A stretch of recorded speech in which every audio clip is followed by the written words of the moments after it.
ज्यादा देर में आप लोगों के प्राण नहीं पीऊंगा, क्योंकि समय की सीमा है। सीमा सचिन की है और सचिन लप्पू सा है। लोग तभी कहना चाहता हूं कि जिसको लोग अक्सर प्यार में हदें पार कर देते हैं भाई, इन्होंने सरहदें पार कर दी, वो भी 4 छोरा छोरी लेके।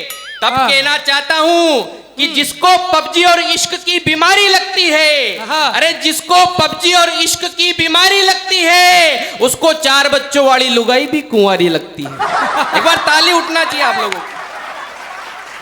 अरे खेल खेल के पबजी, ओ खेल खेल के पबजी, आलू की खा गए सब्जी और पेट में हो गई कब्जी। पबजी वालों की तो देखो बड़ी मौज हो गई, पबजी वालों की तो देखो बड़ी मौज हो गई। सीमा और सचिन के प्यार की नई खोज हो गई, नई खोज हो गई। एक बार भाई साहब मैं साइकिल चला रहा था, बहुत बढ़िया खोज। एक बार भाई साहब मैं साइकिल चला रहा था, तो साइकिल चलाते चलाते आगे एक मैडम आ गई और मैडम के टक्कर लग गई। मैडम ने बोला कि बेवकूफ, घंटी नहीं मार सकते थे। मैंने कहा मैडम पूरी साइकिल ही मार दी, अब घंटी अलग से मारूं के? एक बार ताली एक साथ बजाओ यार। एक बार भाई साहब एक छोरे का दिमाग खराब हो गया, वो जेर खा गया। जेर खाते ही 4 घंटे हो गए नहीं मरा। अच्छा। 8 घंटे हो गए नहीं मरा, 12 घंटे हो गए नहीं मरा। उसने सोचा यार नहीं मरे, इसी खुशी में मिठाई खा लेते हैं। वो गया मिठाई की दुकान पर, मिठाई खा ली। तो सही बात बता रहा हूं भाई साहब, मिठाई खाते 5 मिनट में उसकी पिक्चर सलट गई। तब एक व्यंग कहना चाह रहा हूं कि इस देश में जहर भी ओरिजिनल नहीं मिल रहा और मिठाई की दुकानों पर मिठाइयों के नाम पर जहर बेचा जा रहा है। बहुत अच्छी तालियां उठनी चाहिए इस व्यंग पर। बहुत अच्छी बात है, वाह। ऐसे में यहाँ के हलवाइयों की बात नहीं कर रहा, क्या पता अभी लठ लेके आ जाए। पाकिस्तान की क्या बात करें भाई साहब, जिस देश की टमाटर खरीदने की औकात नहीं है, जो दर दर आटे मांग रहा है, उसकी क्या बात करें। मैं तो एक बात कहना चाहता हूं कि पाकिस्तान की जितनी सेना नहीं है, उतने तो अपने यहाँ स्मेकची भरे पड़े।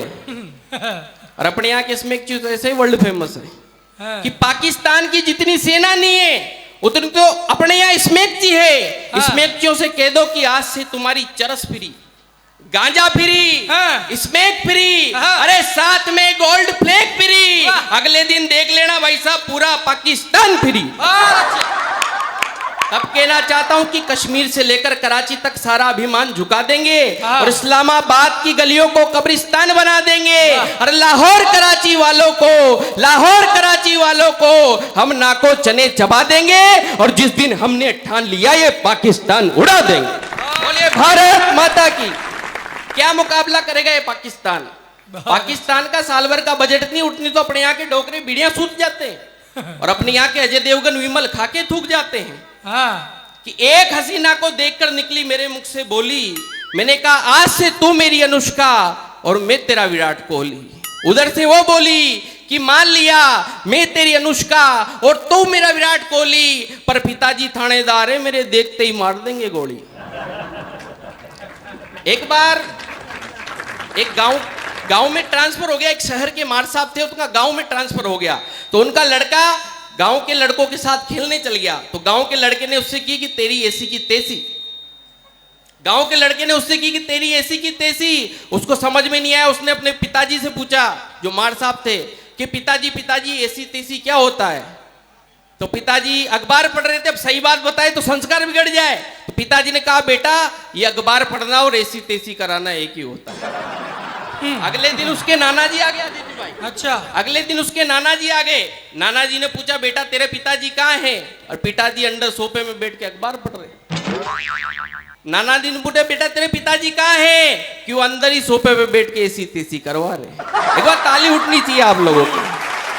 तालियां इस बात की होनी चाहिए कि वो बच्चा बड़ा हो गया और कविता सुनाने लग गया।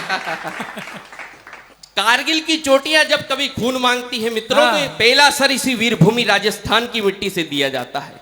मैं तब कहना चाहता हूं कि राजस्थान क्या होता है सुनिएगा। कि जो प्यासे को तर कर दे उसको पानी कहते हैं। जो प्यासे को तर कर दे उसको पानी कहते हैं। और देश प्रेम और शक्ति जगा दे उसे जवानी कहते हैं। और हरी भरी फसलें लहरा दे, हरी भरी फसलें लहरा दे, आग उगलती धरती पर ऐसे वीर सपूतों को ही राजस्थानी कहते हैं।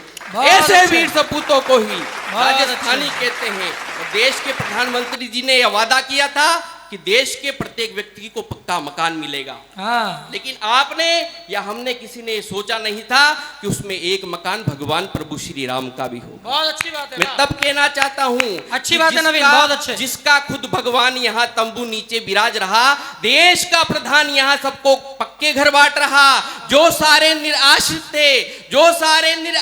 थे उनको उनका सम्मान मिला।